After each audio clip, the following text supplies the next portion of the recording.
Just trying to survive and learn to love along the way. By Foreplay on AO3. Episode 96. Chapter 96. Of Worries and Reassurances. They get the message at 9:30. It's only been 2 days since the raid meeting. Izuku was expecting notification to come fairly quickly, so he's not too surprised. That doesn't mean he's pleased about the time it has come in. Why wouldn't it have come in a few hours earlier instead of right before he heads to bed? He runs into his classmates in the common room. They all look wide awake, though Kacchan and Kirishima are already in pajamas, looking half asleep. Izuku himself was getting ready for bed, so he threw on the first thing he grabbed, which happened to be his uniform pants and one of Hitoshi's sweaters. He doesn't even know why they all came out here. They must have all gotten the confirmation of the time of the raid with each other, even though they could have just as easily sent a few texts.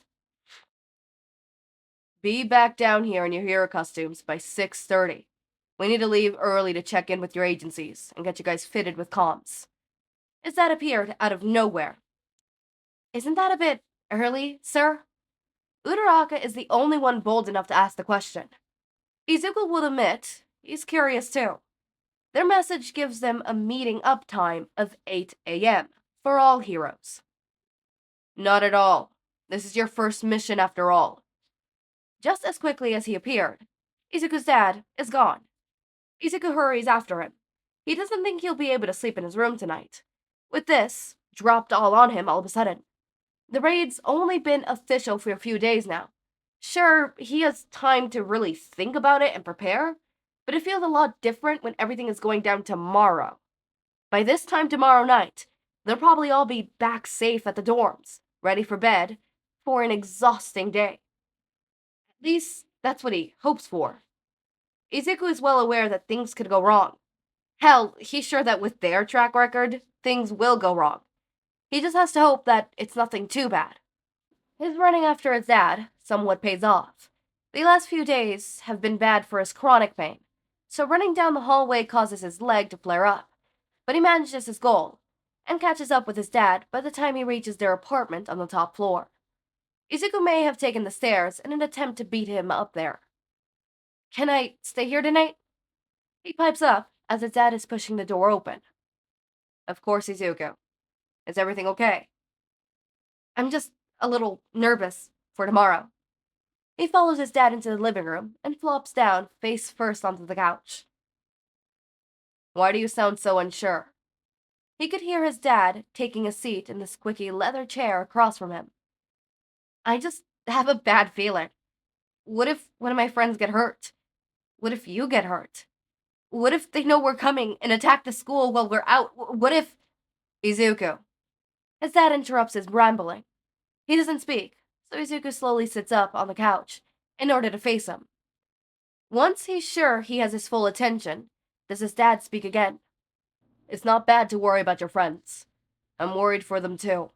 Every time one of my students ends up hurt, it hurts me a little as well.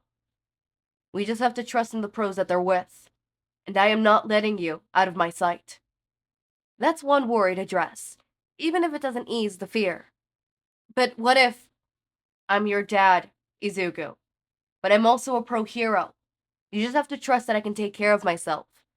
As for Eri, she'll be here, in the dorms, surrounded by pros like Sashi and heroes in training. She'll be a lot safer than we'll be. Izuku takes a minute to process this, before nodding. Why don't you come say goodnight to Sashi before heading to bed? But I'm not tired. A lie. But Izuku doesn't want to sleep. He's anxious enough tonight that he's bound to have nightmares regarding tomorrow. His dad gives him a look that tells Izuku he doesn't believe him at all. But he doesn't say anything about it. Just leads him his way to his bedroom, where his other dad sits reclining on the bed, going through something on his computer. Hey, Izu, isn't this a pleasant surprise? As if his dad didn't already know he was up there. Hey, Dad, what are you working on? Come and see. His dad pats the spot next to him on the bed. Izuku climbs up and scrouches over so that he's leaning against his dad, able to see the computer. I'm just picking some songs for my next radio show. I didn't know you did that. Izuku practically melts against his dad, absorbing the heat and safety that he always excludes. I don't always, but sometimes if show has a big mission coming up, I use it to distract myself. Although sometimes my producers don't approve because the songs all seem to be screaming, "Please don't die." Izuku giggles at the thought of his dad's annoyed producers. He's met them a couple times, and he 100% believes that that's something they do. I'm guessing the fans don't really enjoy that? You got that right, listener. He shuts his eyes and tells himself he's relaxed for only a few minutes before heading to his room for some real sleep. Neither of his dads speak again, so it's far too easy for him to fall asleep. He wakes up to the annoyed tone of his dad's alarm. He'd completely alone in their big, empty bed, and he wonders how long it's been that way. Izuku pulls out his phone and sighs. It's 6:15 in the morning, so he hardly has any time to get ready for the day. The device is only at 10%, so it looks like this will be left at home for the raid. He rushes past his dad, with barely a greeting, and heads down to the dorm room. His hero costume isn't all that complicated, so he's able to rush through putting it on. The rest of his classmates, participating in the raid, are downstairs already, finishing up breakfast. Some others are up too, the early risers of the class. Hey, nerd. Katsuki shoves a plate of food in his hands. Thanks, Kachan. Izuku's grateful. He's not the best in the kitchen, and it would have taken him far too long to get something ready before they have to leave, which is in 5 minutes from now. Izuku inhales his breakfast faster than is good for him, and it leaves him feeling slightly nauseous afterwards. That also could be his nerves, though. He'd been able to sleep peacefully last night, but that did nothing to ease his worry for the day. Seeing his classmates decked out in their hero costumes just makes it come back worse this time.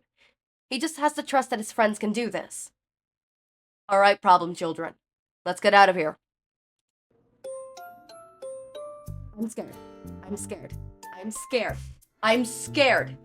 Izuku left his phone behind.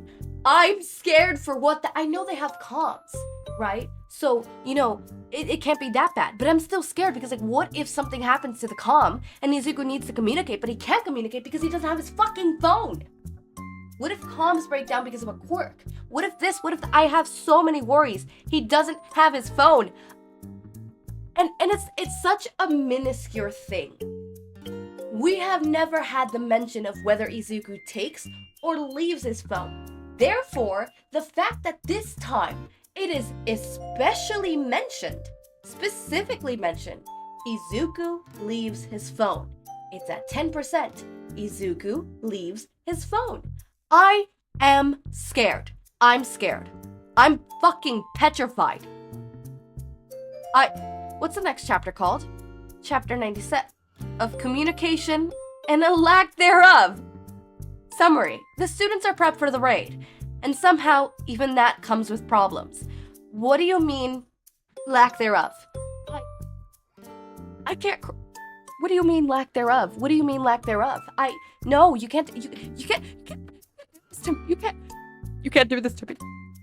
Foreplay. What are you doing? Foreplay. Why are you doing this? Why? I'm not crying. You're fucking crying. Okay. As always, my raindrops, make sure to eat, sleep, drink water, take your meds. Have a wonderful day or night. Link to my Discord server and socials are down in the description. Subscribe to see more of my content, and thank you so much for watching.